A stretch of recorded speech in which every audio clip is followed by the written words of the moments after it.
સજાનંદ સ્વામી સ્વામી મહારાજની જય. નિજૈર્વચો મૃતેર્લોકે અતર્પયદ્યો નિજાશ્રિતાન પ્રીતો ન સર્વદા સોસ્તો શ્રીહરિર્ધર્મનંદન. શ્રી સ્વામિનારાયણો વિજય તેતરામ. વચનામૃતમ ગરડા પ્રથમ પ્રકરણ વચનામૃત 1 અખંડ વૃત્તિ. તારીખ 20/11/1819 શનિવાર. સ્વામિનારાયણ હરે સ્વામિનારાયણ હરે. સંવત 1876ના માક્ષર સુદ ચતુર્થીને દિવસ શ્રીજી મહારાજ શ્રી ગઢડા મધ્યે દાદા ખાચરના દરબારમાં સાધુની જાયગાને વિશે રાત્રિને સમયે પધાર્યા હતા ને સર્વ શ્વેત વસ્ત્ર ધારણ કર્યા હતા અને પોતાના મુખારવિંદની આગળ સાધુ તથા દેશ દેશના હરિભક્તની સભા ભરાઈને બેઠી હતી. આ વચનામૃત એ પુરુષોત્તમ નારાયણની પરાવાણી છે. વચનામૃત મહારાજે માક્ષર સુદ ચોથના રાત્રિએ ચાલુ કર્યા છે. શું કામ? આપણા અંતરમાં પણ અજ્ઞાનરૂપી અંધારી રાત્રિ ઘેરાયેલી છે.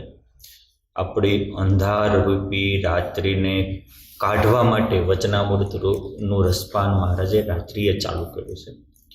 વચનામૃતની વિશેષતા આપણે 2 પાઠમાં કહેલી છે કે આ વચનામૃત સદ્ધર્મ .1, .2 આત્મજ્ઞાન, .3 વૈરાગ્ય, .4 પોતાના સ્વરૂપનું જ્ઞાન અને .5 પોતાના વિશે અનન્ય ભક્તિ.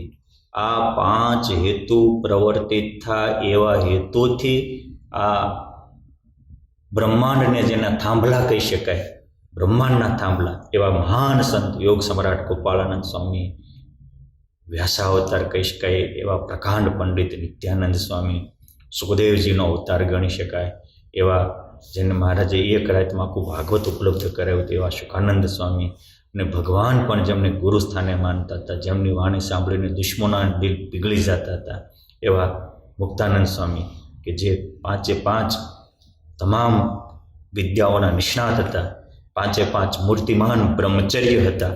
અને હરિચરામ સાગરમાં આ 4 સંતો માટે એવો અભિપ્રાય આપ્યો છે કે આ મહારાજના હૃદયના તલ અભિપ્રાયને જાણતા હતા. સ્વામિનારાયણ ભગવાન જેવી વાત કરવા માગતા હોય એવી એના કાળજામાં જેમ છે એમ કોરાઈ જતી હતી, કેમ જે એવા એ સુપાત્ર હતા. અને એટલે જ મહારાજે આ ગ્રંથને સંકલન કરવામાં આ 4 મહાન સંતોને નિમિત્ત બનાવ્યા છે. અમદાવાદ દેશમાં બ્રહ્માનંદ સ્વામી પણ 5મા લેખક તરીકે છે. આ 5 હોય તો 5 પણ વંદનને પાત્ર છે. 4 સંતોએ લખ્યું કે 5 સંતોએ લખ્યું એ બીજી વાત છે, પરંતુ જે લખ્યું એ આપણા જીવનમાં આવે એ પહેલી વાત છે. આપણા માટે આ મહારાજ શું કરાવવા માગે છે. હવે જો આ ગ્રંથ વચનામૃતનો આરંભ થયો એની પૂર્વ ભૂમિકા હરિચરિત્રામૃત સાગર પૂર 21 પહેલા અને બીજા તરંગમાં લખી છે. એટલી બધી અદ્ભુત છે, સમજવા જેવી છે. મહારાજ અત્યારે સભા રાત્રિને વિશે બેઠા છે, પણ રાત્રિને વિશે ક્યારે? તો મહારાજ આ દિવસે એટલે કે 1876 માક્ષર સુદ ચોથની રાત્રિએ શયન આરતી પછી લગભગ 10 વાગ્યાની આસપાસ, 10-10:30 પાર્ષદો સાથે અક્ષર ઓરડીમાં બેઠા હતા. મહારાજ અક્ષર ઓરડીમાં બેઠા હતા અને આ બાજુ જે આજે ગોપીનાથજી મહારાજનું મંદિર એની આગળ જે ચોક છે, ચોકમાં છત્રી છે, અહીંયા સીધી આમ આથમણા બારની એલાકાર આખી પરમહંસોની ધર્મશાળા હતી. તો એ પરમહંસોની ધર્મશાળામાંથી કોઈ સંત બુલંદ કંઠે કીર્તન ગાતા હતા. અને જ્યારે માણસ ભગવાનના સ્વરૂપમાં વૃત્તિ રાખે ને ત્યારે ઘણીક વાર એના વચન અને કંઠ બદલાઈ જતા હોય છે. ભગવાનનો એવો આવિર્ભાવ થઈ જતો હોય છે કે ભગવાનમાં વૃત્તિ થાય ને તારી એનો જો ઘેરો રાગ મંડે નીકળવા. એટલે શ્રીજી મહારાજે પોતાની પાસે પાર્ષદવર્ય ભગુજી, રતનજી, મયાજી, ચોરાજી, ભીમજી, ભાઈ ડુંગરજી વગેરે બેઠા હતા. અમુક ભક્તો પણ બેઠા હતા, સોમલા ખાચર, સુરા ખાચર, પચ્છમ ગામના દેવજી ભગત વગેરે. મહારાજ કે આટલો બધો મધુર કંઠે કોણ કીર્તન ગાય છે? એટલે બધાએ એક સુરે સુર પૂર્યો કે મહારાજ આવો બુલંદ કંઠ તો બ્રહ્માનંદ સ્વામીનો છે. મહારાજ તો જાણે અંતર્યામી છે. મહારાજ કે મને બ્રહ્માનંદ સ્વામીનું નથી લાગતું. ઓલા બધાએ બ્રહ્માનંદ સ્વામી કીધું એટલે તમે જો ઓલા જે જાહેરે હતા બેઠા બધાને મગજમાં જયું. મહારાજ પણ ના પાડે પણ ગાય છે તો બ્રહ્માનંદ સ્વામી. એટલે મહારાજે પચ્છમ ગામના દેવજી ભગત હતા, એમને પૂછ્યું તમે જોઈ આવો પરમહંસોની ધર્મશાળા. એ ધર્મશાળામાં જવા ગયા તો ધર્મશાળાના દ્વાર પાસે બ્રહ્માનંદ સ્વામી કોઈ કારણોસર બેઠા હશે અને દરવાજો ખખડાવ્યો એટલે બ્રહ્માનંદ સ્વામી જો કાઢ્યું પરમહંસના ધર્મશાળામાં. એટલે દેવજી ભગત કહે છે કે સ્વામી કોણ કીર્તન ગાય છે? એટલે બ્રહ્માનંદ સ્વામી કે અમે ગાવી છે, એટલે કે અમે સંતો ગાવી છે, અહીં કોઈ હરિભક્તો છે નહીં. હવે એ પોતે ઉત્તર આપે છે કે અમે ગાવી છીએ, તો સીધો જ અર્થ થાય ને કે એ પોતે નથી ગાતા. પોતે તો ઉત્તર આપવા આવ્યા છે, હજી કીર્તન ભક્તિ તો ચાલુ છે. પણ બોલે મહારાજ પાસે જે ચર્ચા થઈ, ડિસ્કસ થઈ હતી ત્યારે પાર્ષદો એક સુર આપ્યો તો બ્રહ્માનંદ સ્વામી ગાય છે. એટલે આને બ્રહ્માનંદ સ્વામીએ કીધું કે અમે સંતો ગાઈએ છીએ, છતાં એને મગજમાં એટલું જ આવ્યું બ્રહ્માનંદ સ્વામી ગાય છે. આ એક સમજવા જેવો પોઈન્ટ છે કે આપણે જ્યારે કોકની પાસે કંઈક કરવા જતા હોય ત્યારે કોઈકે આપણે મગજમાં નાખી દીધું હોય ને તો આપણે એવું જ ડિસિઝન લઈને આવીએ છીએ. એટલે જ્યારે ભગવાન કે મોટા સંતો પાસે જઈએ ત્યારે એવું કહેવાય છે કે મંદિરમાં સંતો પાસે જઈએ ત્યારે આપણા બુદ્ધિરૂપી જોરાને બારણે ઉતારીને આવવા. આપણા મગજમાં જેવું હશે એવું જ આપણે ડિસિઝન લેશું. આ બહુ સમજવા જેવું છે. આપણા ઘરના પરિવારના સભ્ય હોય, હવે બધા નિર્દોષ જ હોય, આપણા બાળકો ઘણીવાર નિર્દોષ હોય, આપણા ઘરના સભ્યો નિર્દોષ હોય, પણ કોઈકે આપણા મગજમાં નાખી દીધું કે આજે તમારા ઘરના આ સભ્ય આવું કરતા હતા. હવે રિયાલિટીમાં ઓલાએ કલ્પના કરીને નાખ્યું છે. જો ઓલાએ કલ્પના કરીને જ નાખ્યું છે ને, પણ હવે આપણે સીધા જઈશું એટલે એને સીધા તે ઓલી કલ્પનાના આધારે આપણે સાચું માનીને એની સાથે વ્યવહાર કરશું. એટલે એકબીજાની લાગણી સાથે ખિલવાડ થવા માંડે, પછી દિલ તૂટી જાય, પછી ભેગા રહેતા હોય તો મગજમાં મનમાં આવે નહીં. એટલે જ્યારે કોઈ પ્રત્યે આપણે અભિપ્રાય લેવો હોય ત્યારે કોકનું કીધેલું છે એને ડિલેટ કરીને હરખું કરીએ તો જ અભિપ્રાય સાચો આવે. આ ડિલેટ કર્યા વગર ગયા તો સમજો મહારાજનું સાનિધ્ય છે, 500 પરમહંસનું સાનિધ્ય છે, તો પણ ગલત ફેમી થઈ. શું કામ? અભિપ્રાય બાંધી. મહારાજને કહે છે કે મહારાજ બ્રહ્માનંદ સ્વામી ગાય છે. મહારાજ કે ના ના ના ના ના ના, તમે કહો છો એવું મને નથી દેખાતું, કંઈક નવું લાગે છે, હાલો આપણે જઈએ. પછી સમજો કે આ બધી ડિસ્કસ થઈ ગયા પછી મહારાજ લગભગ સમથિંગ 10:30 પોણા 11 થઈ ગયા છે. એટલે મહારાજ તો પહોંચી ગયા હતા, એટલે નાઇટ ડેશ પ્રેયર હોય તો પાછા મહારાજે સરસ મજાના શ્વેત સુરવાળ પહેર્યો, શ્વેત જામો પહેર્યો, બધા સર્વે શ્વેત વસ્ત્રો ધારણ કર્યા, માથે પાઘ ધારણ કરી અને પછી થોડા પાર્ષદોને સાથે લઈ અને મહારાજ પાછા ત્યાં પરમહંસોની ધર્મશાળામાં આવ્યા. એ જ વખતે મુક્તાનંદ સ્વામી પ્રેમ રસમાં નિમગ્ન બની અને બુલંદ કંઠે ઇન મોહન ને મેરો મન હરલીનો જાદુગારે કામણ કીધો રે ઇન મોહન ને મેરો મન હરલીનો. આ બિહાગ રાગનો, મને બહુ રાગ આવડતો નથી પણ આવો કંઈક રાગ હશે. રાગના નિષ્ણાત હોય એ એને બિહાગ રાગમાં ગાય, પણ પદ આ ગાતા હતા. એ વખતે અધારાનંદ સ્વામી મુક્તાનંદ સ્વામીના શિષ્ય હતા. એમની 21 વર્ષની ઉંમર હતી અને એ એના ગુરુ ગાયન પાસે બુલંદ કંઠે પાછા ઝીલતા હતા પણ ખરા. મહારાજે આવું દ્રશ્ય જોયું. મહારાજ કે જો બધા કહેતા હતા બ્રહ્માનંદ સ્વામી ગાય, ઓલા ભગત જોવા આવ્યા એ તે બ્રહ્માનંદ સ્વામીનો અભિપ્રાય લઈને બ્રહ્માનંદ સ્વામી ગાય, તો કોણ ગાય તમે જુઓ. એમ કે મહારાજે દેખાડ્યું. તો મહારાજ દરવાજે આવ્યા જોયા એમાં બીજા સંતો ભાળી ગયા, ઓ મહારાજ આવો આવો આવો આવો. મહારાજને આવ્યા એટલે તરત જ સંતોએ, બીજું તો હોય પરમહંસોની ધર્મશાળામાં સંતોએ પોતાને જે સુવા માટેની ગોદડી હોય એ મહારાજને સરસ મજાની ગોદડી પાથરી દીધી. મહારાજ રાત્રે બેઠા, મશાલ પ્રગટાવી. મહારાજ આવે એટલે પરમહંસો પણ પછી એક પછી એક જાગવા માંડ્યા. મુક્તાનંદ સ્વામી પણ કીર્તન પૂરું કરી અને મહારાજ આવ્યા જાણે મહારાજને વંદન કરી અને પગે લાગ્યા. અધારાનંદ સ્વામી કહે છે મારી 20 વર્ષની ઉંમર હતી, 21ની નહીં. હવે આ બધાએ આ રીતે સુંદર સભા ભરાણી, બધા મહારાજની સન્મુખ બેઠા. એમાં જો બધા સંતો આવીને ત્યાં બેઠા, તેમને માટે પણ આસન, મોટા મોટા સંતો આવ્યા તો બીજા નાના સંતો એની માટે આસન પાથરી દીધા. કોણ કોણ બેઠા? તો કે મુક્તાનંદ સ્વામી, બ્રહ્માનંદ સ્વામી, શામળિયા ચૈતન્યાનંદ સ્વામી, નિત્યાનંદ સ્વામી, પ્રેમાનંદ સ્વામી, ગોપાળાનંદ સ્વામી આદિ જેટલા સંતો હતા, મોટા મોટાના તો નામ લખ્યા છે. એમાં સુકાનંદ સ્વામી વગેરે બધા પણ હશે, કારણ કે આદિ કીધું છે એટલે આપણે એટલા ફિક્સ કરવાની કોઈ જરૂર નથી. અને જ્યારે ગ્રંથ લખતા હોય ત્યારે પછી 500 પરમહંસોના નામ લખે તો પછી અહીંયા સી થઈ જાય. એટલે બધા નામ પ્રકરણોમાં નામ લખેલા છે.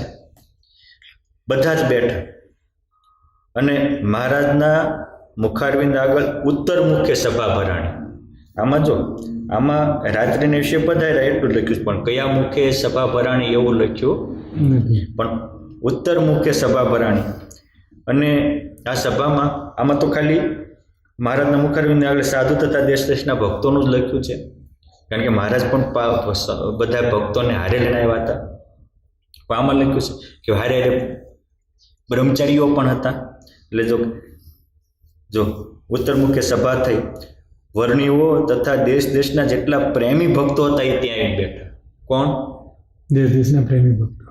વેમી હોય તો હુઈ ગયા હોય ને, કે મહારાજ તો નવરાશ રાતે હુતા નથી, હોવા દેતા ને. પણ પ્રેમીને તો પુરુષોત્તમ વગેરે રહ્યું ન જાય. એટલે જેટલા પ્રેમી ભક્તો હતા, એટલે કે આમ તમે જુઓ આ પોતાની અંગત સભા છે, પ્રેમી ભક્તો છે, પ્રેમી સંતો છે. અને પ્રેમી હોય એ તે રાત્રે ગાતા હોય ને, યા નિશા સર્વભૂતાનામ તસ્યામ જાગૃતિ સંયમી. જે દિવસ જે ભોગી માણસો એ દિવસે જાગે છે અને રાતે હુવે છે, અને જે યોગી છે એ રાત્રે જાગે છે, કે એ અખંડ પરમાત્મા પરાયણ રહે છે. નિરવ શાંતિ થાય ત્યારે એને પોતાનો આત્મા પરમાત્મા સાથે એકતા કરવાનો મૂળ અવસર આવે છે. આવીને બેઠા, શ્રીહરિના દર્શન તથા વાતો સાંભળવા જેમ જેમ ખબર પડતી ગઈ એમ એમ સૌએ આવવા લાગ્યા કે ઓ મહારાજ ગયા છે, સંતોની સભામાં વાતો કરે છે. એ સભા કેવી? તો કે જાણે કે આખો કમળનો બાગ ખીલ્યો હોય એવી અલૌકિક શોભતી હતી. અને એ સભાની મધ્યે સુખનું ધામ, સુખના સાગર, સુખનું મૂર્તિમાન સ્વરૂપ એ સભાની મધ્યે મહારાજ બેઠા. પછી મહારાજે પૂછ્યું કોણ કીર્તન ગાતું હતું? બધાને ખુલાસો કરવા માટે, બરાબર? ત્યારે સૌ સંતોએ કહ્યું મહારાજ આ મુક્તાનંદ સ્વામી કીર્તન ગાય છે. અને મુક્તાનંદ સ્વામીને રોજે બધા હોઈ જાય ત્યારે આવી બુલંદ કંઠે કીર્તન ગાવાનો નિયમ છે. એક દિવસ પણ આ નિયમ ચૂકતા નથી. શેનો? કીર્તન ભક્તિ. અને જ્યારે સ્વામી કીર્તન ગાતા હોય ત્યારે તેઓ મનમાં અતિશય તલ્લીન થઈ જાય છે અને ભગવાનની મૂર્તિમાં મન પોરવીને ગાય છે. અર્થાત મૂર્તિ આકારે થઈને મૂર્તિના કીર્તનો ગાય છે. દેહ આકારે નહીં, દેહ ભાવને ભૂલી જાય છે. આવું મુક્તાનંદ સ્વામીનું વિશેષતાનું વર્ણન કર્યું. આ તો સમજવા જેવું છે. એ વખતના સંતો બધા બહુ ગુણગ્રાહી હતા. સૌની વિશેષતા જ વાગોળતા હતા, સૌની ખૂબીઓને જ ઉજાગર કરતા હતા. ખામીઓ સામી દ્રષ્ટિ જ નહોતી. આખો સમુદાય આવો હતો. અને મહારાજ પણ આમાં બહુ રાજી હતા. એટલે મહારાજ હવે શું કહે છે કે સાંભળો, બહુ નિખાલસપણે કે મને કીર્તન ગાતા આવડતું નથી, અર્થાત મારો એવો બુલંદ કંઠ નથી, હું કોઈ સારો ગવૈયો નથી. કેટલી નિખાલસતા છે, હે? પરંતુ કોઈ આવા પ્રેમમગ્ન થઈને કીર્તન ગાતા હોય કે કોઈ ભગવાનની વાર્તા કરતા હોય, કથા અને કીર્તન આ બેમાં અમને તૃપ્તિ જ થતી નથી. શું કામ? તો કે છે ભગવાનના કથા અને ભગવાનના કીર્તનમાં ભગવાનની મૂર્તિ પ્રત્યક્ષ પ્રમાણ રહે છે. ક્યાં રહે છે? કથામાં અને કીર્તનમાં ભગવાનની મૂર્તિ પ્રત્યક્ષ પ્રમાણ રહે છે. એટલે શિક્ષાપત્રીમાં પણ મહારાજે લીધું કે આપણે મંદિરમાં સાયમ આરતી વખતે મંદિરે જઈએ પછી પ્રેમમગ્ન થઈને ભગવાનના કથા અને કીર્તન કરવા, ઊંચે સ્વરે કીર્તન કરવા. અને જ્યારે કથા કે કીર્તન ચાલતા હોય ત્યારે કોઈ આવે તો જ્યાં જેને જગ્યા મળે ત્યાં બેસી જવું. અર્થાત કથા વાર્તામાં ડિસ્ટર્બ કરે ત્યારે મહારાજ ખીજાઈ જતા હતા. કોઈ કથા વાર્તામાં ડિસ્ટર્બ કરે એ મહારાજને પરવડતું નહીં. આ ગુણ સત્સંગીમાં હોવો પડે ને સત્સંગીને પણ આ દ્રષ્ટિ હોવી જોઈએ કે જ્યારે કથા વાર્તા થતી હોય ત્યારે આપણે ડિસ્ટર્બ કરાય નહીં, અને કોક કરતા હોય તો એને પ્રેમથી સમજાવીને રોકી લેવાય. કેમ છે, એક વ્યક્તિ કથામાં ડિસ્ટર્બ કરે તો બધાની વૃત્તિ ભંગ થઈ જાય. વૃત્તિ ભંગ થઈ જાય એટલે કથા વાર્તા કરવાનો કોઈ અર્થ જ ન રહે. અને એ જ્યારે વૃત્તિ ભંગ થાય તો કથા કીર્તનમાં આવેલા ભગવાન પણ વિદાય થઈ જાય છે. આ કથા કીર્તનમાં ભગવાન રહે છે, પણ ક્યારે તમે એકાગ્રતાથી તલ્લીન થઈને રહ્યો ત્યારે. બહુ પ્રસિદ્ધ સત્સંગની કથા છે કે શિવલાલ શેઠની પૂજામાં રોજે ભગવાન દર્શન દેવા પધારતા હતા. અને રામાનુજાનંદ સ્વામી, સાંખ્યાનંદ સ્વામી જેવા સંતો પણ એની પૂજામાં, હરિભગતની પૂજામાં સાધુ દર્શન કરવા જતા હતા. શું કામ? આ સંતોની મહાનતા છે. તમે જુઓ કે ભાઈ મારી પૂજામાં નથી આવતા, ભગતની પૂજામાં ભગવાન આવે એ મહત્વનું છે. હરિભગત કે બધી વર્ણાશ્રમને આશ્રમના માન મૂકો, જેની પાસે ભગવાન છે એ મહાન છે. બરાબર છે. હવે એક જગ્યા એમાં શિવલાલ શેઠના ઘરે કંઈક પ્રસંગ હતો, એટલે ચાલુ પૂજામાં શિવલાલ શેઠે ઘરકામ આપ્યું કે આવું કરજો. કોઈ પૂછવા આવ્યા તેને જવાબ આપ્યો. પૂછવા આવ્યા ત્યાં જવાબ આપ્યો. હાથે કરીને તો ઊભો નહોતો જ કર્યો. પૂછવા આવ્યા જવાબ આપ્યા, એ ડિસ્ટર્બ થયો તો પુરુષોત્તમ નારાયણ વી આવી ગયા. પુરુષોત્તમ વી આવી ગયા એટલે ઓલા સાધુ વી આવી ગયા. એટલે પૂજા પૂરી કરીને શિવલાલ શેઠ રામાનુજાનંદ સ્વામી પાસે આવીને કહે છે કે સ્વામી કેમ આજે પૂજામાં અડધી પૂજા એ ચાલી નીકળ્યા? તો કે અમે તારા દર્શન નથી આવતા, અમે પુરુષોત્તમ નારાયણના દર્શને આવીએ છીએ. અને પુરુષોત્તમ નારાયણના દર્શનને આવતા હતા ને તમે પૂજામાં વ્યવહારિક કામમાં અડચણ કરી તો મહારાજ વી ગયા. મહારાજ વી ગયા એટલે અમે આવી ગયા. તો સવળું કોને લીધું કહેવાય? એ નવલખા શેઠિયા છે. ઓહો, આવું થયું. ખબર પડી એ જ સેકન્ડે ભૂલ સુધારી લીધી. સ્વામી આજથી હવે ઘરેમાં પૂજા કરે એ હરામ. હું રોજ મંદિરમાં આવીશ અને મંદિરમાં જ પૂજા કરીશ, એટલે કોઈ વ્યવહાર કામ પૂછવા જ ન આવે. એટલે બોટાદ મંદિરમાં હમણાં સુધી શિવલાલ શેઠ જે ખંડમાં પૂજા કરતા હતા, કારણ કે આખું મંદિરને હવેલી ઘાટનું એને જ બનાવ્યું હતું, એટલે એક એને પૂજાનો ખંડ કર્યો હતો. કાયમ પૂજા લઈને આવી એવા મંદિરમાં પૂજા કરે. હું કામ? વ્યવહારિક ડિસ્ટર્બ ન થાય. અને આપણા સંપ્રદાયની એક દિવ્ય પરંપરા રહી હતી કે પહેલાં તો ગામડાઓમાં મંદિરો થતા લગભગ ગામના ભક્તો સ્નાન કરીને તરત મંદિરમાં જ પૂજા કરવા આવે. શું કામ? ઘરે હોય તો નાના નાના બાળકો કે પરિવારજનો છે એ ડિસ્ટર્બ કરે કરે.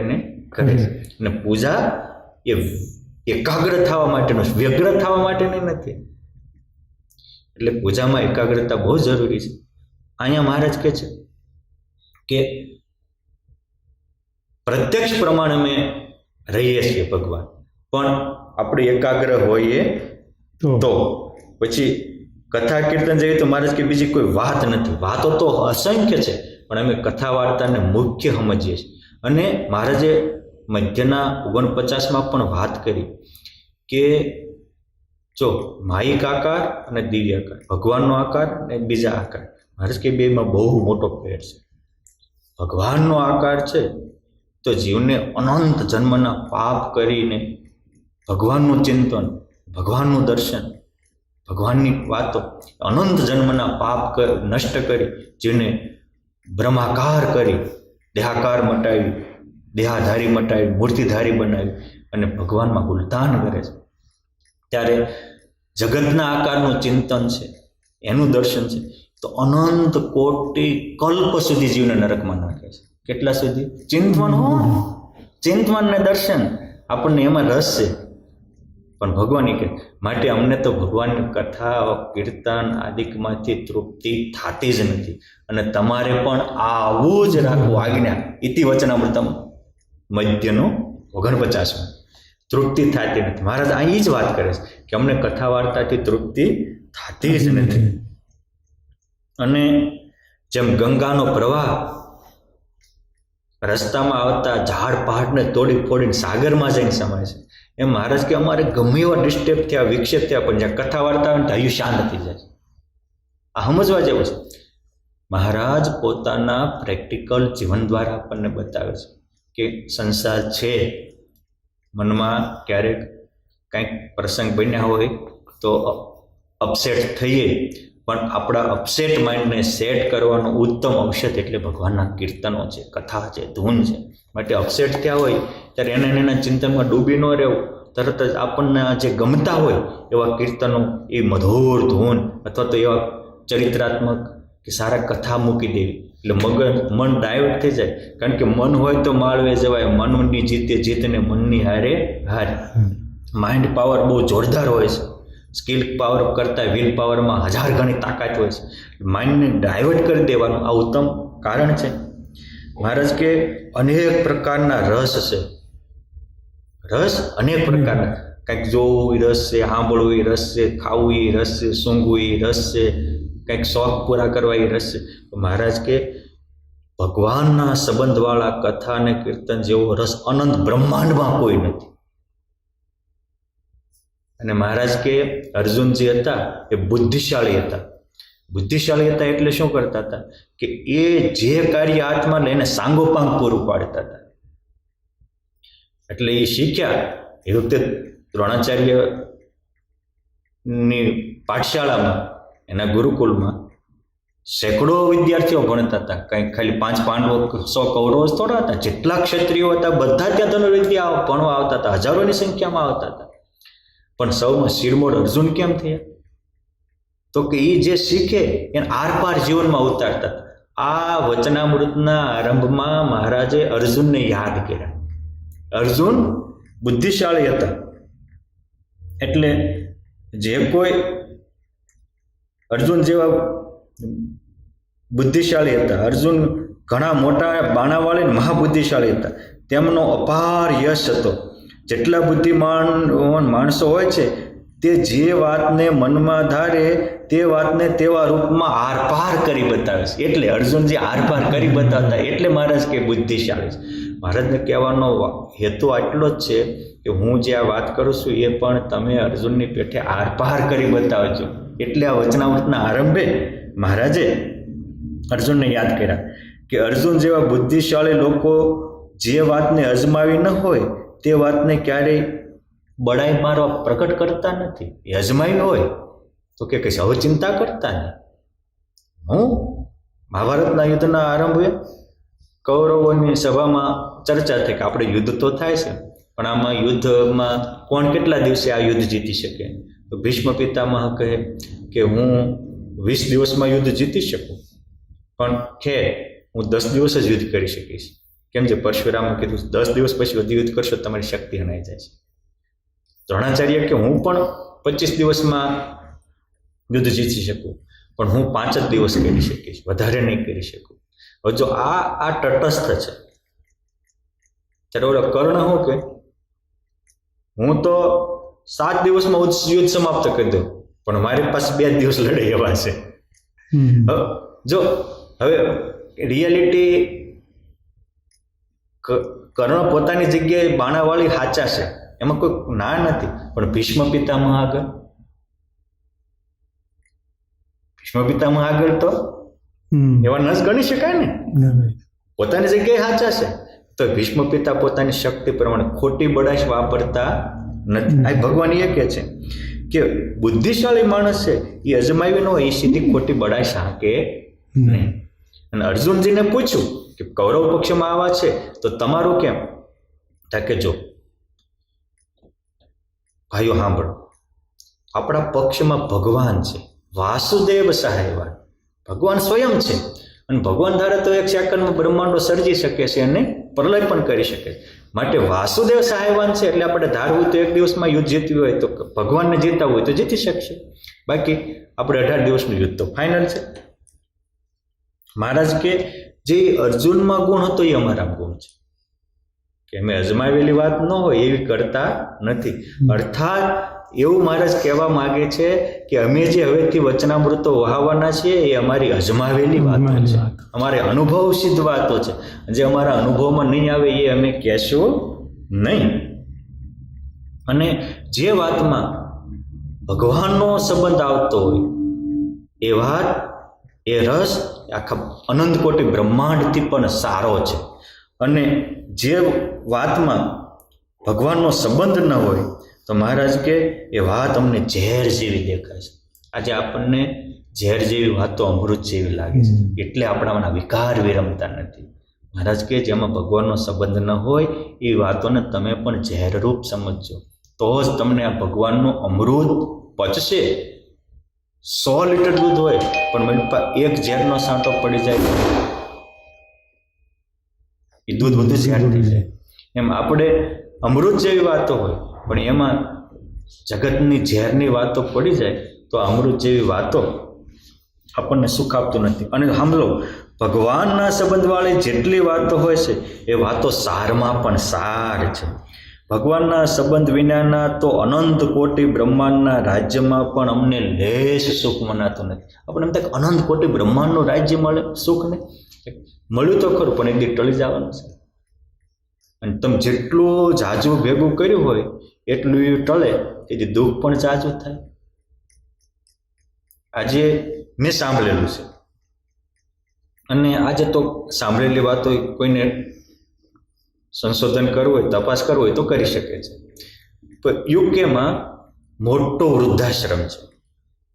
એ વૃદ્ધાશ્રમમાં મોટા મોટા માણસો અંતિમ અવસ્થામાં આવે છે. એટલે કેવા, જે તે ફિલ્ડના માસ્ટર માઇન્ડ હો, કોઈ ક્રિકેટ જગતના હોય, કોઈ બિઝનેસ જગતના હોય, કોઈ રાજકીય જગતના હોય, કોઈ સંગીત જગતના હોય, વિશેષ ગમે કોઈ પણ જગતના, એમાં એવા હાઈફાઈ માણસો રહેવા આવે છે. અને એ વૃદ્ધાશ્રમનું સંચાલન કરનારા એક બહુ મોટા ડોક્ટરેટ અને ભણેલા છે. તો એમને એ જે ત્યાં આવે, સુવિધા સંપૂર્ણ છે, પણ એમની અંતિમ વેદનાઓ સાંભળે છે. પછી એની પુસ્તક લખ્યું છે અંતિમ વેદનાઓ ઇન ધ ફિલિંગ. અંતિમ વેદનાનું પુસ્તક લખ્યું છે. એ અંતિમ વેદનામાં એ લખ્યું છે કે આ જે વૃદ્ધો છે એને આખી જિંદગી કેટલું કર્યું તો ખરું, પણ પહેલી એની વેદના એ હોય છે કે બધું મારું મૂકીને વયું જવાનું, હું બધું મૂકી વયું જવાનું, મેં એટલું બધું પ્રાપ્ત તો કર્યું. પહેલી વેદના હોય બીજું મારે હારે કોઈ નહીં આવે. ત્રીજું કે હું મારું શું થશે, મેં જેની માટે આખી જિંદગી બગાડી એ તો કાંઈ આવવાનું નથી, અને આજ મને કોઈ સાથ આપતાનો નથી, મારું શું થશે. પછી કે એકલવાયા પણ એને બહુ કોરી ખાય છે. અને આ વેદનાઓ એની બીજી કંઈક 5મી વેદના એ લખી છે. મારે કહેવાનું કે આખી જિંદગીમાં એને પોતાની ખર્ચી નાખી એને છેલ્લે આ વેદના થાય છે, મારું કોઈ નહીં, મારે કાંઈ નહીં લઈ જવાનું, હવે મારું શું થશે, મને કોઈ સાથ નથી આપતું, હું કામ ખોટામાં ખર્ચાઈ ગઈ જિંદગી. અહીં મારે જ કહે છે ભગવાન વિનાનું જેટલું હોય એ બધું બ્રહ્માંડ જેટલું સુખ હોય તો અમને સુખ મનાતું નથી. મેં એક ટચુકડી સ્ટોરી સ્ટડી કરેલી.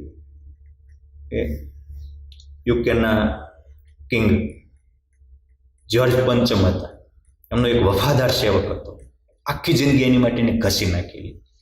પછી જ્યારે એ અંતિમ અવસ્થામાં બીમાર પડ્યો તો આમ તો કોઈ એવા મોટા રાજા હોય એ કાંઈ નોકરની ખબર કાઢવા જાય નહીં, માણસો મોકલી દે, દવાની વ્યવસ્થા કરી દે, પણ આને એની માટે વફાદારીથી, ખાનદાનીથી, પ્રામાણિકતાથી જીવન જીવતા. એટલે એમ થયું ચાલો એકવાર હું એને મળી આવું. પછી અંતિમ અવસ્થામાં એ છેલ્લી ઘડીઓ ગણતો હતો ત્યારે એના સેવક પાસે જઈને કહે છે કે તે મારી ખૂબ સેવા કરી, હું તારી ઉપર બહુ પ્રસન્ન છું, તારી જે કાંઈ ઈચ્છા મનોકામના હોય એ કે પૂરી કરી.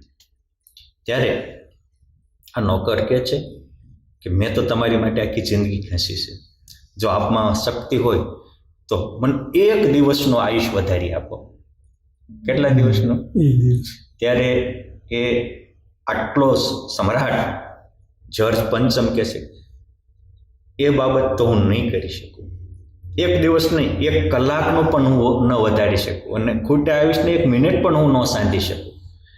એ સિવાય કંઈક માંગ.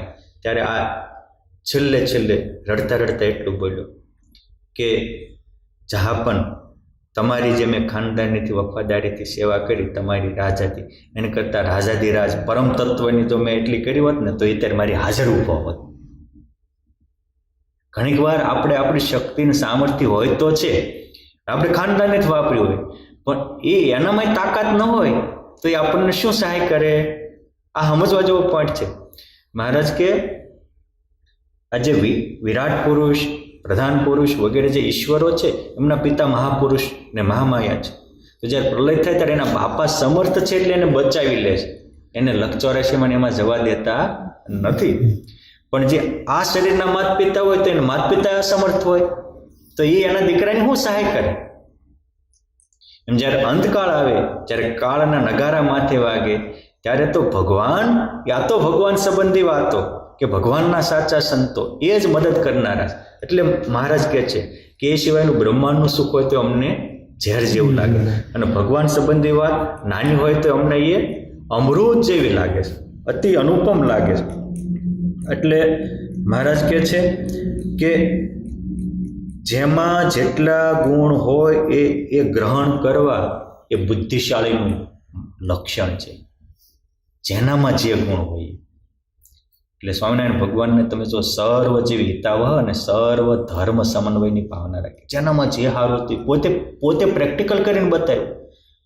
પાડાખાર નથી રાખ્યો કે હું એ મતને નથી માનતો. શંકરાચાર્યજી મહારાજનું સારું હતું તો એ પણ લખ્યું, એનો અદ્વૈત મત છે, મહારાજ વિશિષ્ટાદ્વૈતને ફોલો કરતા હતા. તેમ છતાંય મધ્વાચાર્યજીનું સારું લાગ્યું તેનું પણ લીધું, વલ્લભાચાર્યજી મહારાજની ભક્તિ સારી લાગી એનું પણ લીધું, જેનું સારું લાગ્યું એને અપનાવ્યું. મહારાજ કહે છે કે જેનામાં જે સારું હોય એ લેવામાં બાદ નથી. ભગવાન સ્વયં હોવા છતાં ભગવાન આપણને બતાવે છે કે કોઈએ એવી એક ઊંડાળું ન કરી નાખવું કે આપણામાં શું ખામી છે તો આપણે બીજા પાસે જવું. એટલે બાપા આપણે બ્રહ્માંડમાં આવ્યા છીએ કાંઈક હોય કમજોરી. અને મહારાજે ગોપાળાનંદ સ્વામી જેવા સંત પણ એવું કહેતા હતા કે જેનામાં જે હોય, કોકનામાં ધર્મ સારો હોય તો આપણે ધર્મ લેવો, કોકનામાં વૈરાગી સારો હોય તો વૈરાગી લેવો, કોકનામાં સમજણ સારી હોય તો એ શીખવી, કોઈનામાં ભક્તિ સારી હોય તો એ શીખવી, કોકનામાં સેવા ભાવના સારી હોય તો એ શીખવી. ગોપાળાનંદ સ્વામી જેવા સંત પણ જેમાંથી જે સારું લાગે એ શીખવાનું કહે છે. એટલે આ પણ સમજવા જેવું છે. આરંભમાં મહારાજ કહે છે જેમાં જે દોષ હોય તેનો ત્યાગ કરવો એ પણ સારી બાબત છે. હવે બંને બાબત હોય, પણ સારું લઈ લેવું અને જે ન લેવું આવે જવું એ ન લેવું, પણ સારું મોડું કાંઈ લેવું જ નહીં, સીધો પૂર્વાગ્રહ બાંધી દેવો એ બાબત સારી નથી. આ જો વચનામૃતનો આરંભ જ મહારાજ પોઝિટિવ થિંકિંગથી કરાવે છે. પોઝિટિવ થિંકિંગથી કરાવે છે. ભગવાનની સમજણને અનુસરવું એમાં જ મોક્ષ રહ્યો છે. જે મુદ્દા ઉપર આવી ગયા, ભગવાનની સમજણને અનુસરવું એમાં જ મોક્ષ રહ્યો છે. અને ભગવાનની સમજણ સમાન બીજા કોઈની સમજણ કહેવાય નહીં. ભગવાનની સમજણ સર્વથી પર છે, સર્વથી શ્રેષ્ઠ છે, સર્વોત્તમ છે.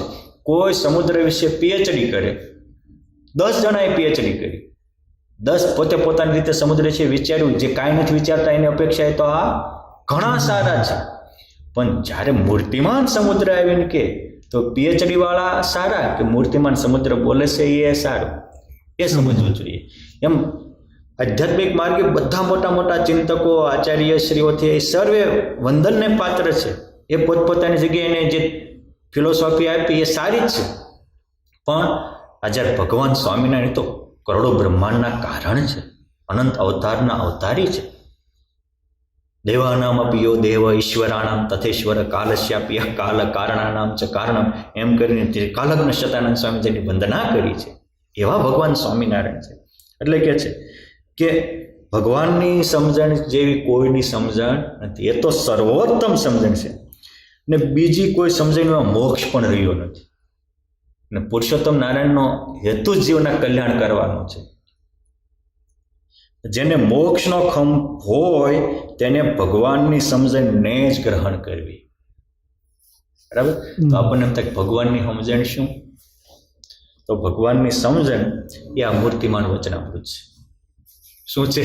મૂર્તિમાન હોય. હા, એટલે આજે કે 1000 વર્ષે કે લાખ વર્ષે કે કરોડ વર્ષે ભગવાન પ્રગટ થાય છે તો આ જ સમજણ કહે છે, કંઈ વારે વારે બદલાય નહીં કરે. હવે આપણે આ સમજણને વ્યવસ્થિત સમજીને આપણા જીવનમાં અપનાવવાની જરૂર છે. મહારાજે સંતો ભક્તો ઉપર અતિશય હેત રાખીને પ્રશ્ન પૂછ્યો. હવે પોતે જ કરુણાવાસ પોતાની સમજણ આપી છે ને, એટલે પોતે જ કહે છે કે ભગવાનને રાજી કરવા માટે જે કઠણ સાધન કયા છે તે સાધનોમાં સૌથી વધારે કઠણ સાધન કયું? મેઇન છે ભગવાનને રાજી કરવા. આધ્યાત્મિક આખો માર્ગ રાજી પામવામાં આવ્યો છે. જેમ દૂધમાં તમામ વિટામિનો આવી જાય એમ ભગવાન કે ભગવાનના સંતોની પ્રસન્નતામાં આખો આધ્યાત્મિક માર્ગ આવી જાય.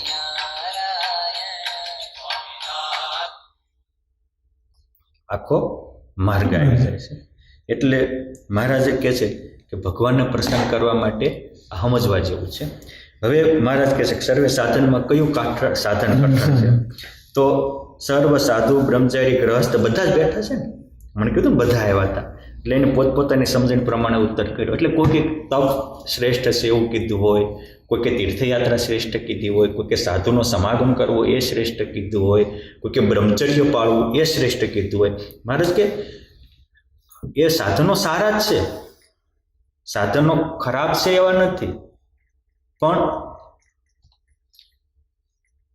કઠણ સાધન કયું અને કઠણ સાધનના બે અર્થ થાય. એક તો શ્રેષ્ઠ પ્રાપ્તિ હોય એટલે પણ કઠણ કહેવાય, અને એક માણસથી થઈ ન શકતું હોય એટલે પણ કઠણ કહેવાય.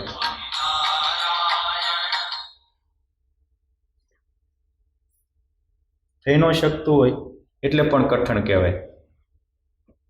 માટે આપણે એ પણ વિચારવું, બરાબર, કે ભાઈ શ્રેષ્ઠ પ્રાપ્તિ છે. હા, એટલે મહારાજ અહીં કહે છે કોઈથી ઉત્તર થયો નહીં, એટલે કે મહારાજે ઉત્તર થયો નહીં એનો અર્થ એવો નહોતો કે નહોતો કર્યો, કર્યા હતા, પણ મહારાજ એમાં શંકા કરતા હતા ને એટલે કોઈ સમાધાન આપી શકતા નહીં. પછી મહારાજ જ બોલ્યા, કારણ કે જો આગળ શું બોલ્યા કે ભગવાનની સમજણ જેવી કોઈની સમજણ નથી, અને ભગવાનની સમજણ એ જ મૂર્તિમાન મોક્ષ છે. બરાબર છે.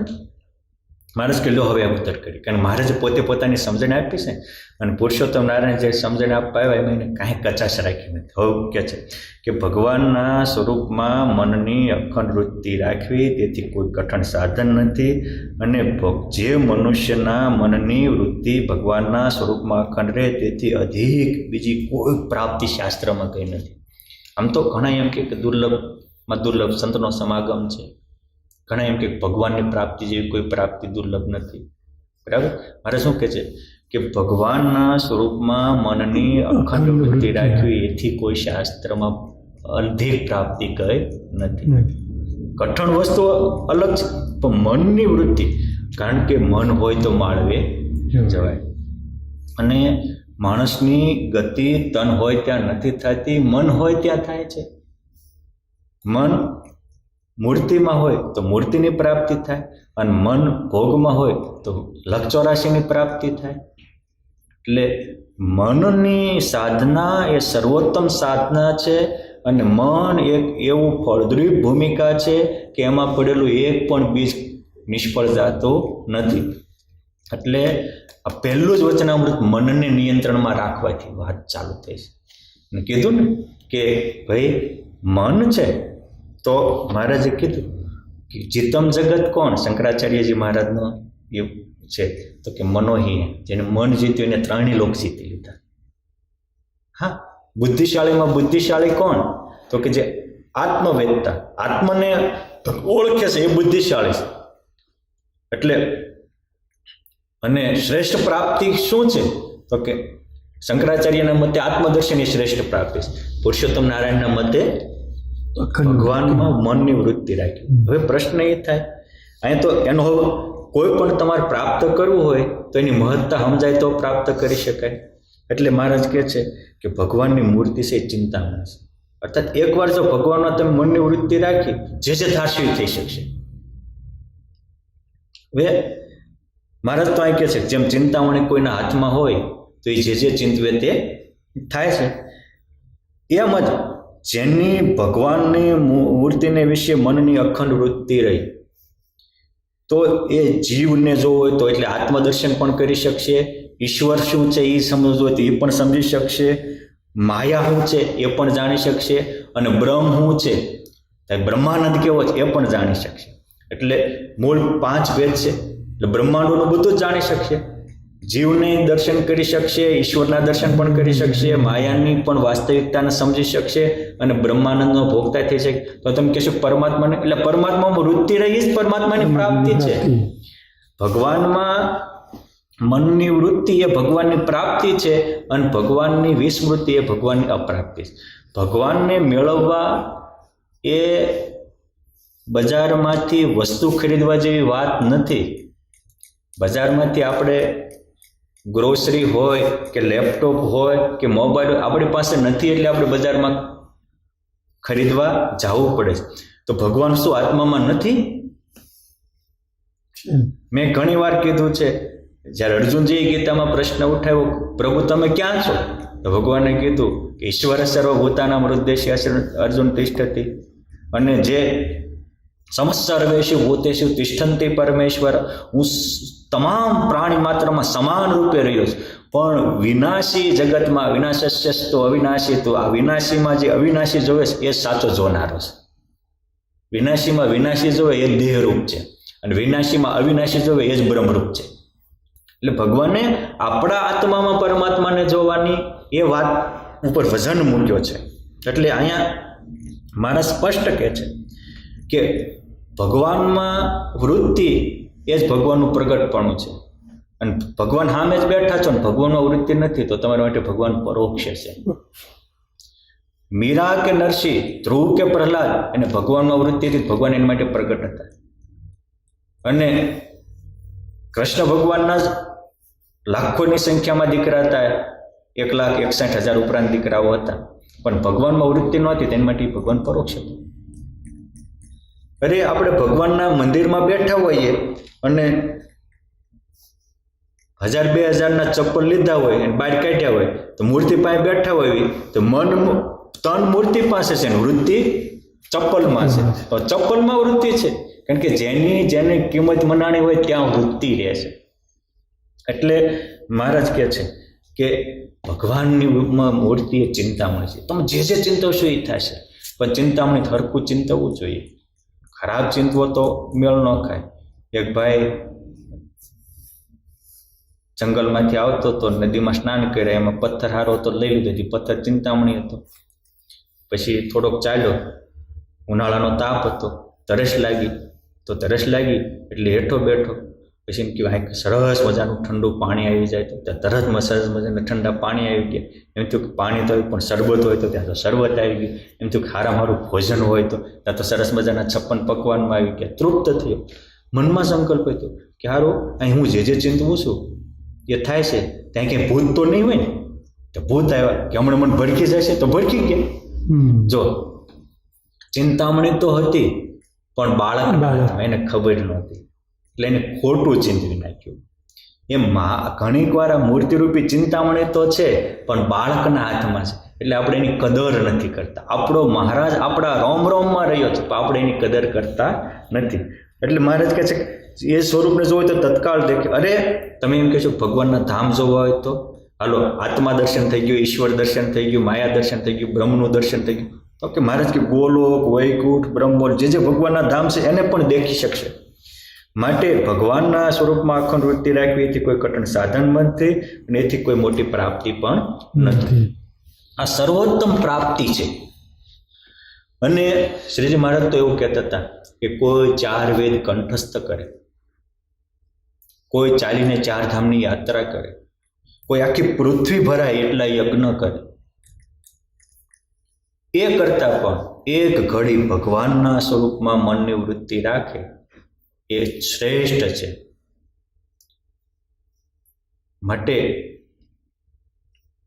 એક ઘડી કરે મૂર્તિ કો ધ્યાન, નિરત સુરત રખી કે એકતાના, કોટી બેર વિધિ સમ સંપત પાવે, પલક ધ્યાન કે સમ નહીં આવે.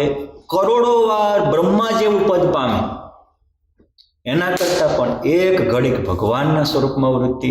પણ કેવી રીતે? શરત મૂકીશ. નિરત સુરત એક તાર બનીને, એક તાર એનું બીજું નામ છે અખંડ વૃત્તિ. થોડીક વાર અખંડ વૃત્તિ થઈ જાય. અને અખંડ વૃત્તિનું એટલું વજન શું કામ? તો કે અખંડ વૃત્તિ વાસ્તવિક શું કોઈને રહે? હવે આપણે અખંડ વૃત્તિ ઉપર ડિસ્કસ કરીએ. અખંડ વૃત્તિ છે એ સહજ પ્રાપ્ત છે કે શ્રમ પ્રાપ્ત છે?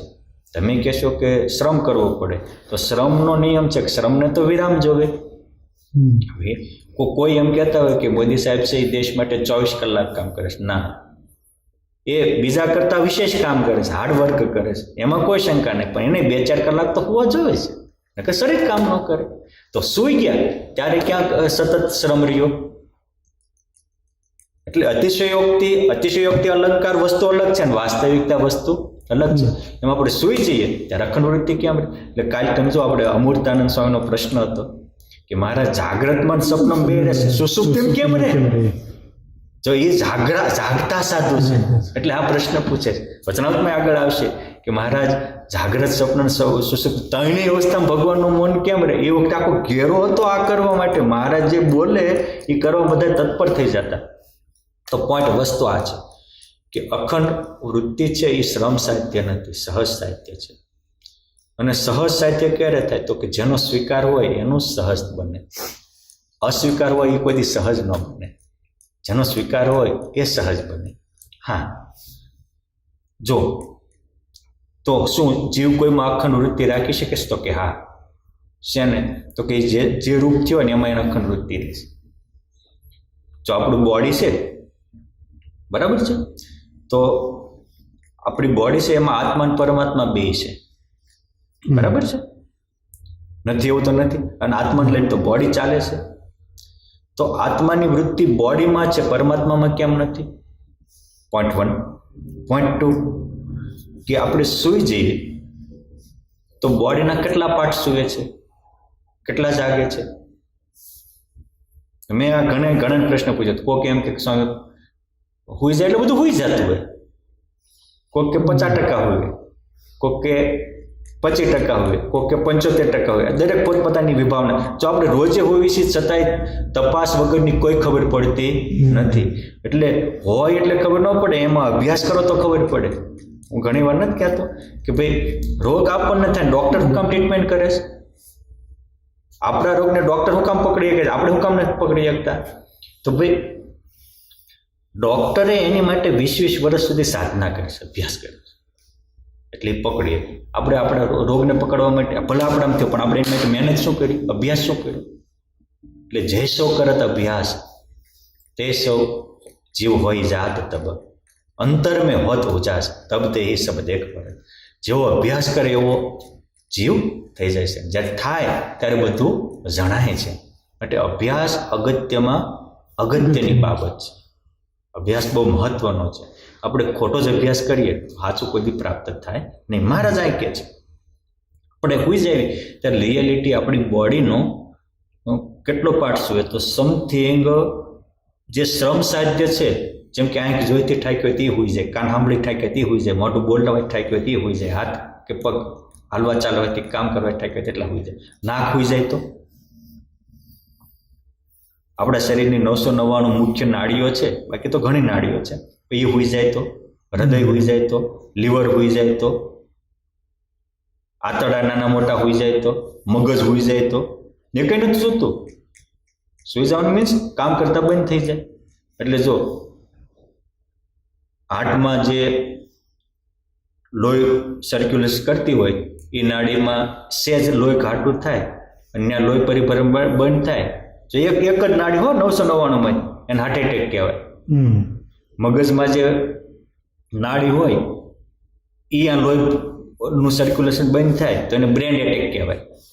બીજા કોઈ અંગમાંથી લોહી ન પહોંચે તો એને પેરાલિસિસ કહેવાય.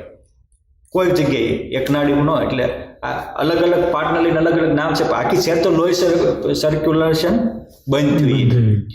તો સુઈ જાય સુસુપ્તિમાં આ બધું સર્ક્યુલેશન ને બધું ચાલુ કોણ રાખે છે? આ બધું જ ચાલુ રહેશે. ખાલી હાથ પગ ને મોઢું એટલું જ તે નથી ઓલું થતું. તો કે આત્મા રાખે છે પરમાત્મા, તો તરત બધા બોલે ભગવાન. તો ભગવાન તો મળદામાં છે, ત્યાં કેમ નથી ચાલુ રાખતા? એટલે આત્માને ભલે ભગવાન પ્રકાશે, પણ બોડીનું બધું સર્ક્યુલેશન આત્મા કરે છે. આત્મા નીકળી જાય તો ભગવાન તો જડચિત બેયના માલિક છે, બોડી કાંઈ કરી શકતી નથી. એટલે સુઈ ગયા છતાંય આત્માને બોડીમાં વૃત્તિ રહે તો સહજ સાધ્ય છે. કે એમાં કેમ રહે? તો કે એ બોડી રૂપ થઈ ગયો છે એટલે બોડીમાં રહે. એમ જે ભગવદ રૂપ થાય એને જ ભગવાનમાં વૃત્તિ રહે. એટલે કે અખંડ વૃત્તિનો અર્થ જ થાય ભગવદ રૂપ થવું. અને મહારાજ બધાને દેહધારી મટાડીને મૂર્તિધારી કરાવવા આવ્યા હતા. દેહરૂપ મટાડીને ભગવદ રૂપ કરવા આવ્યા હતા. એટલે પહેલા જ વચનાવટમાં એને અખંડ વૃત્તિ શબ્દ મૂક્યો, પણ અખંડ વૃત્તિનો એ જ છે કે તમે દેહ ભાવ મૂકીને ભગવદ ભાવમાં તલ્લીન થાવ. અને તમે જુઓ જે મહાન સંતો થયા, મહાન ભક્તો થયા, બોલો પર્વતભાઈને અખંડ વૃત્તિ હતી કે નહોતી? બધા એટલે કે પર્વતભાઈને પૂછ્યું તો હું દેખાય કે બ્રહ્માંડમાં કાંઈ તમારે વિના દેખાડું તો 500 પરમહંસના સ્વાગત. ગોપાળાનંદ સ્વામી અખંડ વૃત્તિ હતી કે નહોતી? ગુણાતીતાનંદ સ્વામી અખંડ વૃત્તિ હતી કે નહોતી? સિદ્ધાનંદ સ્વામી અખંડ વૃત્તિ કેળવી હતી કે નહોતી? કૃપાનંદ સ્વામી અખંડ વૃત્તિ કરી હતી કે નહોતી? બ્રહ્માનંદ સ્વામી કે રાજે ચરણે ઉદ્ધવ રેખાય એને ધ્યાન વિના હું દેખું. બ્રહ્માનંદ કે જન્મ થઈને લેખું, વગર ધ્યાને તમારે આખા અંગો અંગ દેખાય છે. અખંડ વૃત્તિ હતી કે નહોતી? અખંડ વૃત્તિ હતી. એનું કારણ શું? તો જો જે કવિ સંતો હતા કે લેખક સંતો હતા એને એ કોઈ પૂછ્યું તે બોલ્યા છે એટલે લખાણું છે.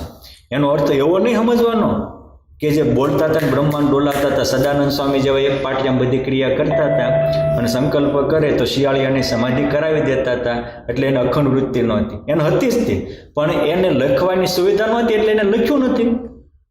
બાકી એને અખંડ વૃત્તિ તો હતી, એ તો પાકું જ છે. તો ગુણાતીતાનંદ સ્વામીને પૂછ્યું કે ભાઈ તમે 300 સાધુનો વહીવટ કરો ને આ 450 ગામડાનો આટલું બધું તમારી માટે જિમ્મેદારી છે, તો ભગવાનમાં મન કેમ રાખતા છે?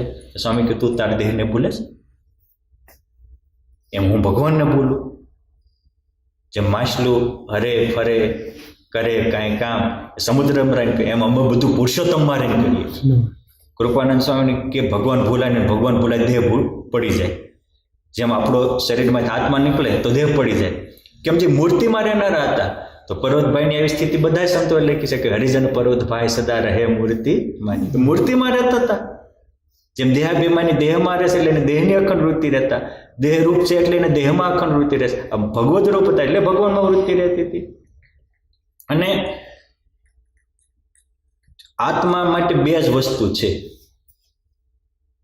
કાં દેહ ને કાં ભગવાન. એ દેહમાં રહે તો દેહ નિષ્ઠા થાય, ભગવાનમાં રહે તો ભગવદ નિષ્ઠા થાય. ભગવાનમાં રહ્યા વિના ભગવાનની નિષ્ઠા જ ન થાય. અને આ કરવું જોઈએ, આ ભગવાનનું કરવું જોઈએ, આપણે કરવું જોઈએ. અને શરૂઆત પોતાથી કરવી એટલે અંતરદ્રષ્ટિ કરો. અખંડ વૃત્તિનું સાધન તો કે અંતરદ્રષ્ટિ એટલે હું તો કે પોતામાં અને સામેમાં ભગવાનની મૂર્તિ સામે જોઈ રહેવું એ અંતરદ્રષ્ટિ. અર્થાત પોતે શબ્દ પહેલા મૂક્યો છે. જે માણસ પોતામાં ભગવાનને જોવે છે, પોતાના અંગો અંગમાં અવિનાશીના દર્શન કરે છે. નિષ્કુળાનંદ સ્વામી કે અંગો અંગમાં અવિનાશ તેને હૈયે છે ઉલ્લાસ. પ્રથમ પ્રભુ પ્રગટને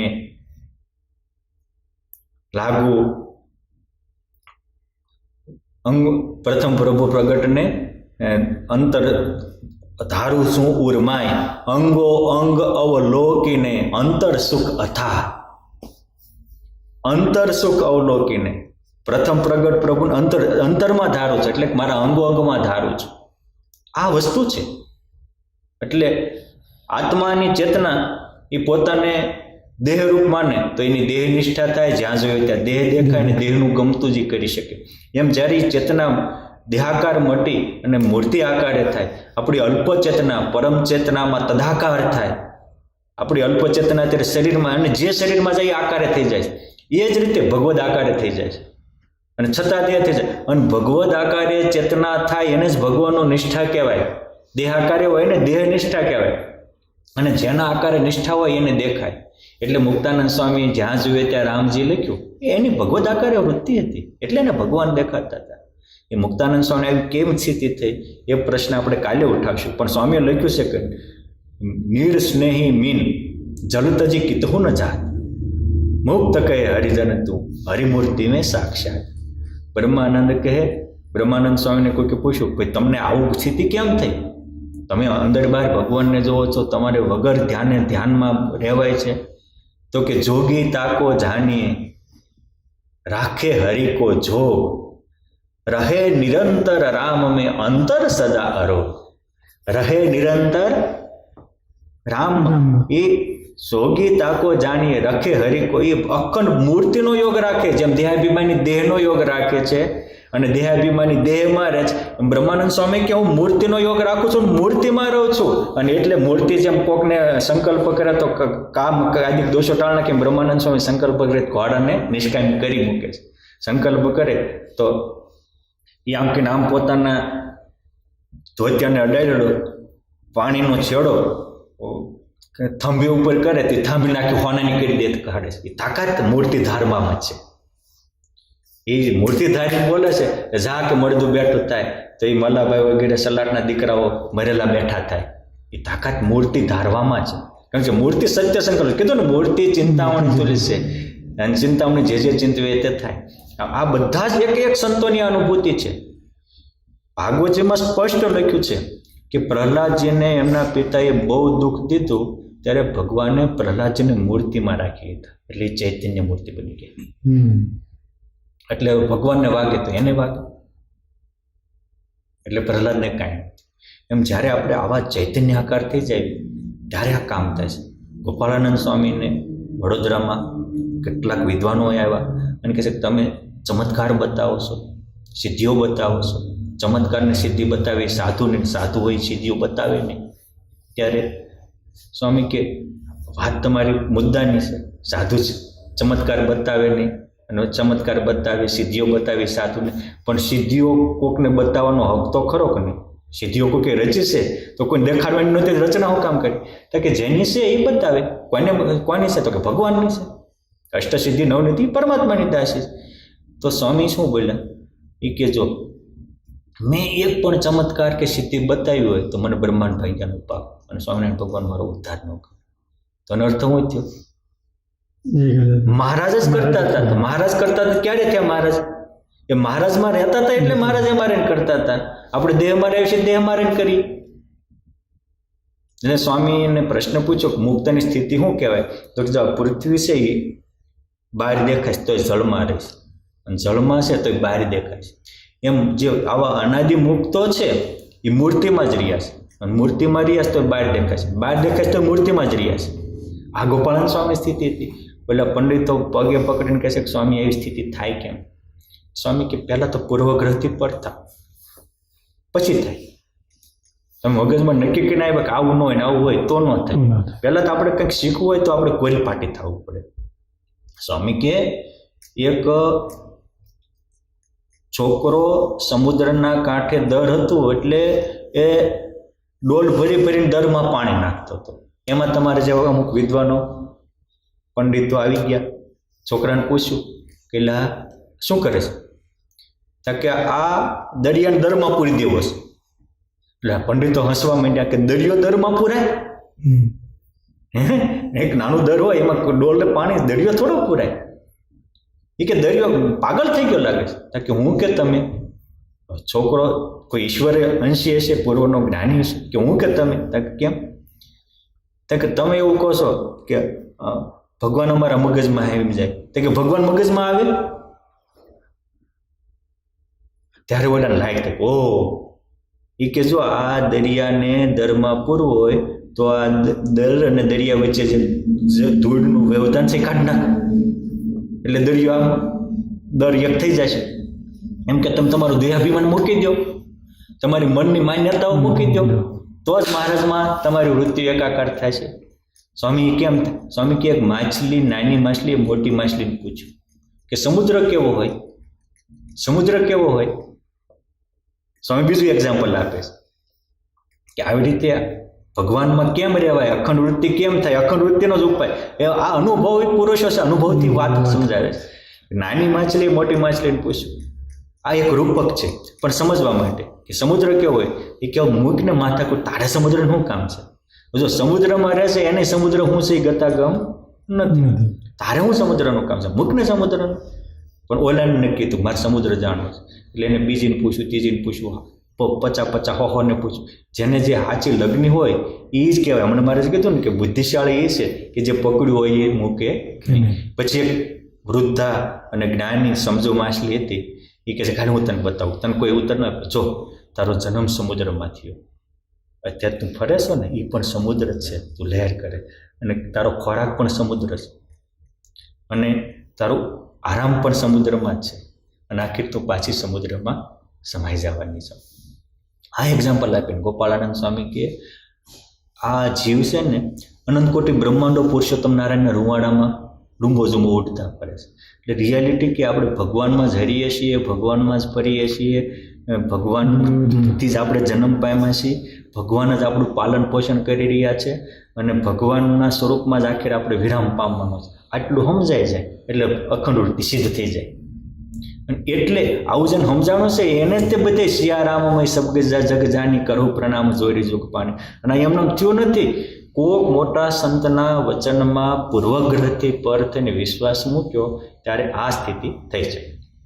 માટે આપણે પણ જે રીતે ભરૂચ બાપા એક હરિજન પર્વતભાઈ સદા રહે મૂર્તિ માય, સચ્ચિદાનંદ સ્વામી માટે લખાણું કે હરે ફરે કોઈ કામ રહી મૂર્તિમાં આખો જામ. વ્યાપકાનંદ સ્વામી માટે પણ નિષ્કુળાનંદ સ્વામી એની સ્થિતિ વર્ણવતા લખ્યું કે એક વ્યાપકાનંદ મુનિ, તેને એક વ્યાપકાનંદ મુનિ એની વાત હું કહું છું. હું તો કે એ હરે ફરે હરી ઈચ્છાય વિચરે દેશ પ્રદેશમાં, હરે ફરે હરી ઈચ્છાય અખંડ રહી મૂર્તિમાં વિચરે દેશ પ્રદેશમાં. એટલે આ મોટા મોટા સંતો મહારાજમાં રહી અને બધી જ ક્રિયા કરતા હતા, અને એટલે એ આમ સંકલ્પ કરે ત્યાં બ્રહ્માંડો ચોળાઈ જતા હતા. એટલે વ્યાપકાનંદ સ્વામી કે જા તારો કરોડોનો દેવું છે પણ લેજે સ્વામિનારાયણ નામ, સરસે તારા સકળા કામ, ધાર નિયમ કર સત્સંગ, થાય સુખ્યો સર્વે અંગ. પુરુષોત્તમ નારાયણ 12 કલાકમાં એના 1 કરોડ રૂપિયાનો દંડ લખનૌમાં એ વણિકનો ભરી આવતા હતા. જે મહારાજમાં રહેતા હતા બસ. અને મહારાજમાં રહેવું એ જ મહારાજમાં અખંડ વૃત્તિ રાખવાનો ઉપાય છે. અને સદગ્રંથનો એ નિયમ છે કે જે પહેલાં પ્રતિપાદન કર્યું એ હોળની દોરાની જેમ ઠેઠ વધી જાય. એટલે અનેક વાર આ અખંડ વૃત્તિના પ્રશ્નો પૂછાણા છે. છેલ્લું પણ મારે જે વેગ લગાડી દેવો એ આત્મા પરમાત્માના વેગ લગાડવાની જ વાત છે, એ જ કરી છે. અને બ્રહ્માનંદ સ્વામી મધ્યના ચોથામાં અખંડ વૃત્તિનું પૂછ્યું તો કેવી શ્રદ્ધા જોવે, શ્રદ્ધા હોય તો કામ થાય. અને શ્રદ્ધા કેમ થાય તો કે નિષ્ઠા જોવે, નિષ્ઠા ક્યાં થાય મહિમા જોવે. એટલે આ ભગવાનનો મહિમા હોય તો નિષ્ઠા થાય, નિષ્ઠા હોય તો શ્રદ્ધા થાય, શ્રદ્ધા હોય તો અખંડ વૃત્તિ રહે. અખંડ વૃત્તિના ઘણા ઉપાયો બતાવ્યા છે, પણ આખિર આજે આપણે અખંડ વૃત્તિ શું એ વિશે સમજ્યા. કાલે અખંડ વૃત્તિના અલગ અલગ ઉપાયો વિશે પણ થોડુંક સમજશું. અને જેને જેને અખંડ વૃત્તિ સિદ્ધ મહારાજે કોને ઉપર કૃપા કરીને કરાવી એવા પ્રસંગો પણ કાલે તો આપણે પ્રસંગો જ માણવા છે. અસ્તુ, જય સ્વામિનારાયણ.